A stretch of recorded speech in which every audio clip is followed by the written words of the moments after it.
নবদ্বীপ ও শোভাহর পতিত পাবন গৌর সুন্দর সমাগত সাধুগুরু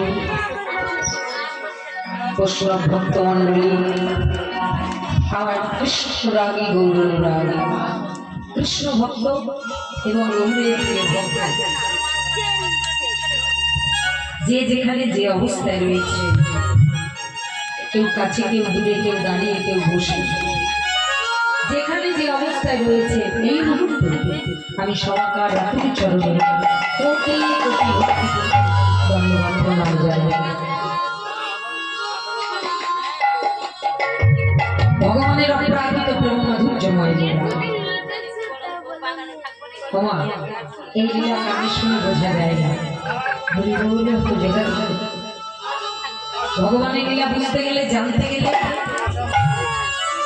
সবার আগে গুরু চরণ আশ্রয় করতে হবে। আশ্রয় লইয়া ভজি তারে কৃষ্ণ নাহি দেখে আর জীব গুরুচরণের শরণাপন্ন হয়ে এই অপবিত্র দেহটা দেখুন পবিত্র করে আমার গোবিন্দ চরণের সমর্পিত।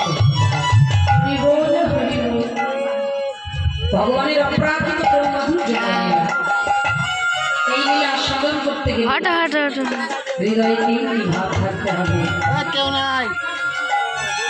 ভাব রস প্রেম এগুলো না থাকলে হবে না।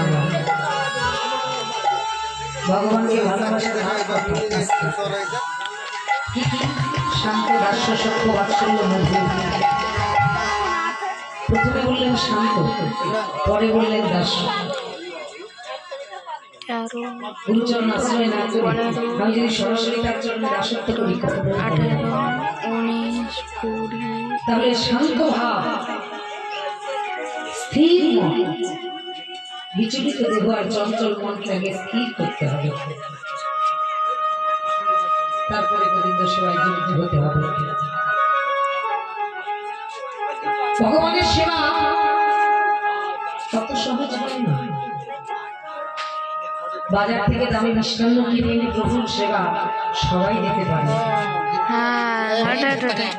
বাজার থেকে দিয়ে সবাই তার সেবা দিতে পারে, কিন্তু ভগবানের জানো জানো ওরে পান নাই হচ্ছে কৃপা, ওরে পান নাই হচ্ছে কৃপা। জন্ম তোমার কোথায় হয়েছে ভগবান দেখেন।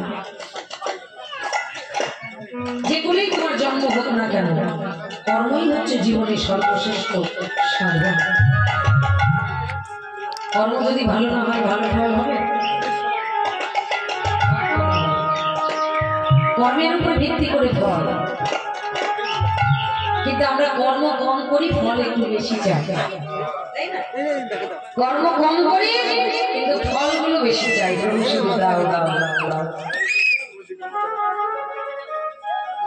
কর্মটা করো না, ফল চাইতে তুমি কেন চাইতে যাবে তার কাছে? সেই তো ছুটে আসবে তোমার কাছে। শাস্ত্র বলেছে ভক্তি যার কৃষ্ণতা, সর্বশাস্ত্রে কয় ভক্তি না থাকিলে কৃষ্ণ দেখিলেই বা কি হবে।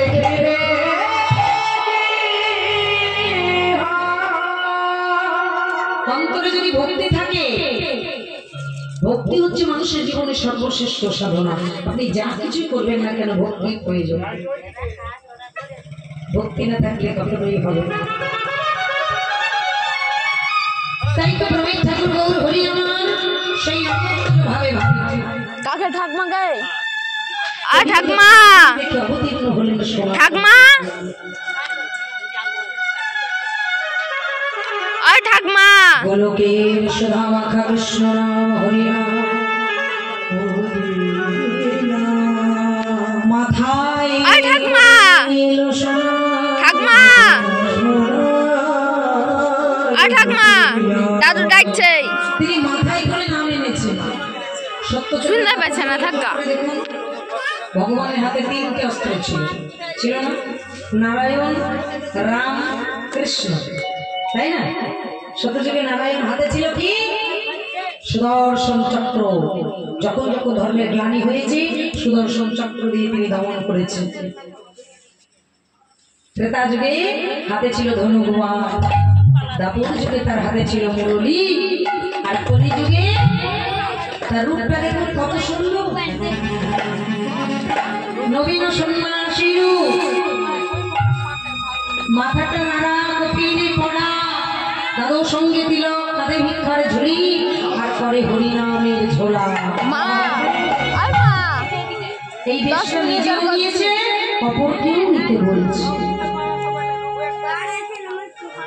আপনি আচরিয়া ধর্ম জীবের শিখাই, নিজে না করিলে আচরণ জীব শেখানো নাহি যায়। তখন এসে কাকু ক্যামেরার সামনে যাচ্ছে, আমার সঙ্গে তোমরাও প্রমানন্দে বাহুতুলে হরি হরি বল। হরিনামে ছাড়া যে কলিযুগে কোনো গতি নাই, কোনো গতি নাই, কোনো গতি নাই।